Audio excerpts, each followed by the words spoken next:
Eastern Fairfax. Senator Surovell rise. Speaking to the motion. Senator, the floor. Thank you, Mr. President. Ladies and gentlemen, I hope we'd oppose the motion. I feel like we're having a conversation with ourselves here, and we're in some alternate reality that I don't recognize. First of all, the body down the hall adjourned 30 minutes ago. They're gone.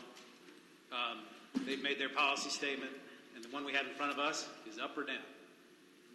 And that's our choice. And unless somebody else wants to play ball, there ain't no more ball to play. When I saw the numbers today that came out around 3 p.m., the last 2 days we've had our highest positive test count yet. We had 2 600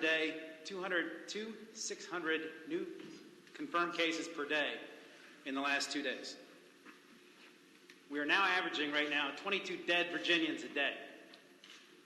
That's the equivalent of this chamber dying in 48 hours. Every 2 days. 150 people a week.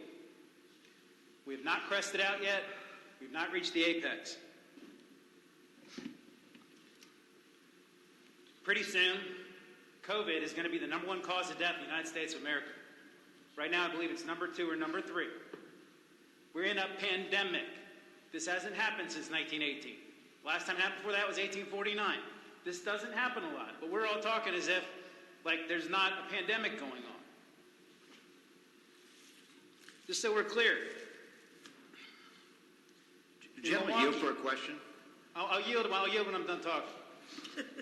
Senator won't yield. You have the floor. It came out this morning that in Wisconsin, they had 19 cases they've tied to the election. 19 cases of COVID infection they've tied to the election.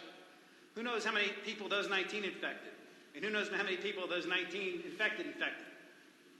Who knows how many are going to spread beyond that? Okay? Having an election on May is going to cause further elections. Now, I know we all have lots of friends in local government. And I know these people who are running are unhappy that they happen to be running in a local election that happened to be in a pandemic for the first time since 1918, in 102 years. But, you know, this kind of stuff happens every once in a century. And we have to deal with that appropriately. This is not just about those towns and those cities. Okay? My father had a kidney transplant 8 years ago. He takes immunosuppressant drugs every day. He's diabetic. He has to work in a city that wants to have one of these elections in May. God forbid that city turn into a COVID hotspot because we chose to go forward with an election. I have to work in that city. My 29 employees have to work in that city. This is not only about the towns and the cities that we're talking about. It is about everyone. We're all in this together.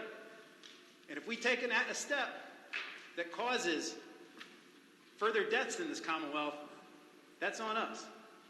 Now, just note that I think what's going on here is there's a famous psychology dilemma.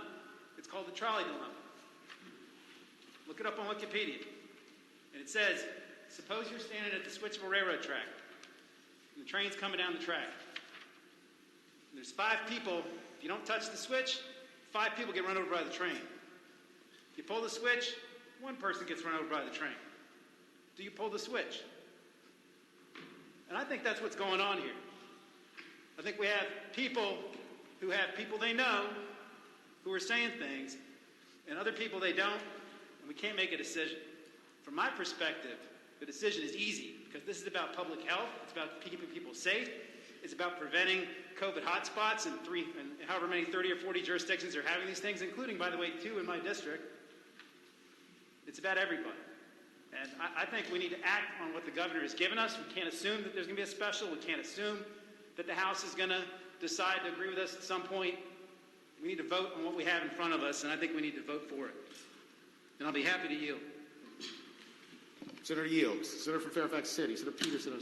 I would ask the gentleman, if he thinks that postponing the election in May will save lives, wouldn't he agree that postponing the election in June will certainly save lives, because that's a statewide primary? Senator's floor. Mr. President, what I would say to the gentleman is we can only go off the information that we have, and right now they're projected to pass the peak in the next week, and we'll be on the downswing, and we have time to deal with that situation when it arises. But the situation we have in front of us doesn't deal with the June, what is now, I guess, 20th primary. It only deals with May. Further question, Mr. Senator Yield. I'll yield. Senator Yield, you have Would the floor. he agree that the words past the peak and the peak of the pandemic tends to be a somewhat variable term? Senator, the floor. I would agree that it depends on whose model you look at. The models have shifted, and the models have actually gotten better over the last 3 weeks, and so to the extent it's variable and it involves an unknown, I guess you could call it variable. Further question, Mr. President. Senator Yield. I'll yield. Senator Yield, you have the floor. If a locality has an election in which 80% of the voters vote absentee, and the number of voters that actually show up to the polling place are fewer than the number of people that will show up at the supermarket grocery store on that same day, would he agree that we should not shut down the grocery store that day as well as the voting place in order to quote-unquote be safe? Senator, the floor. What I would say to the senator, Mr. President, is that we don't know what's going to happen. We don't know who's going to show up. All we know is that some people are going to show up, and the more time we push this out, the more time we have for people to vote by mail, and not less. And I can tell you that at least the experience in the two jurisdictions I represent, absentee ballots are not running ahead of where they were last year, the year before. They're actually running behind. Further question, Mr. President. Senator Yield. I'll yield. Senator Yield, you have the floor. Would the gentleman not agree it's worth our time to have a special session so we can actually adopt regulations for voter safety, which we do not have on the books right now for the State Board of Elections, Senator, the floor. as opposed to just moving dates around? Well, Mr. President, what I would say to the senator is that I would be perfectly open to having a special session, provided that I had assurances that my colleagues on the other side of the aisle on both chambers, whose votes would be required to do anything on an emergency basis because it requires 80% vote and requires waive reads, and the governor is all on board with a specific plan. And right now, there is no plan. All we have in front of us is a decision to move this to November, and I think that's the better course of action. Final question, Mr. President. Senator Yield. I'll yield. Senator Yield, you have the floor.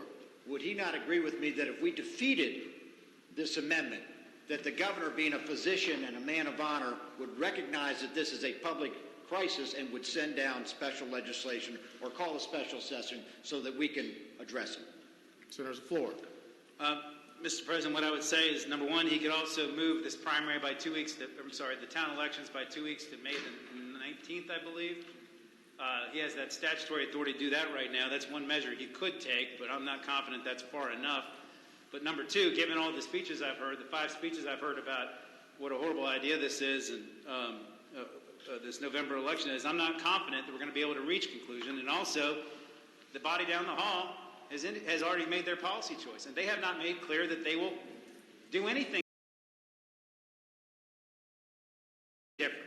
And so we're making a lot of assumptions and crossing our fingers and hoping a lot, and I'm not confident that it's going to work out. No further questions.